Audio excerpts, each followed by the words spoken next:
Jason on the beat. Naghirap pero bakit na kinabang ang mga nasa taas at sila pa ang humaharap? Bakit ba nagkaganito ang ating bansa? Bakit ang dami mahihirap na nasa kalsada? Walang matirahan at wala rin masisilungan. Wala silang makain at walang patutunguhan. Habang mga politiko ay nangungurakot at ang kanilang ginagawa ay nakakatakot. Sobrang hirap na siguro, di kagaya noon. Sa unting bariya mo lang marami ka ng mamon. Pero bakit ngayon wala ka nang mabibili? Sa isang piso mo wala ka pa rin pang kape. Marami na siguro sa atin ang nagdudusa sa hirap at hindi natin alam kung bakit tayo ang naghirap. Sa mga sakip sa pera na walang nagawa, kayo ang dahilan kung bakit maraming taong lumuha. Sa mga pangako nyo na puro lamang salita, bakit di mo nagawin para lahat ay matuwa? Maraming kababayan na lubog sa kahirapan at hindi nararanasan ang angat sa ating bayan.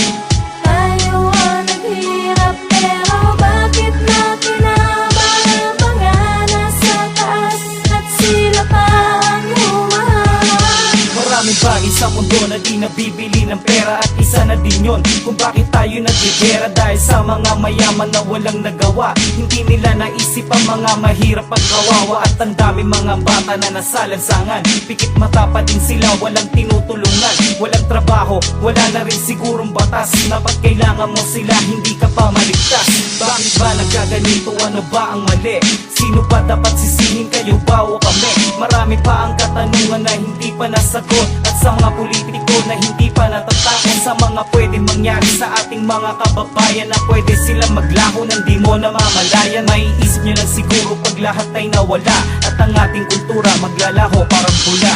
Maraming kababayan na lubog sa kahirapan at hindi nararanasan ang angat sa ating bayan.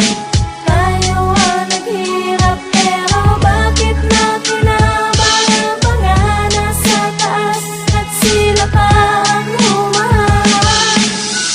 Ako po si Glenn. Isa rin sa mahirap daing ko ay kumakalamang tiyan. Isang beses lang wala pang makain sa pagkainan dahil yan sa sinistema kabuhayan. At ako naman si Saiji. Isa ako sa mga inosenteng mamamayang Pilipino na nadadamay sa bulok na sistema ng mga nasa itaas. Sana ang pagbabago, hindi na puro salita. Marangasan niyo rin sana na matuto kayong gumawa. Marami siguro sa ating mahirap dito sa Pilipinas eh. Unang-una dyan, mga bata na nasa lansangan, mga matatanda na walang mapuntahan. Pero wala pa rin nagagawa yung mga politiko natin ngayon eh.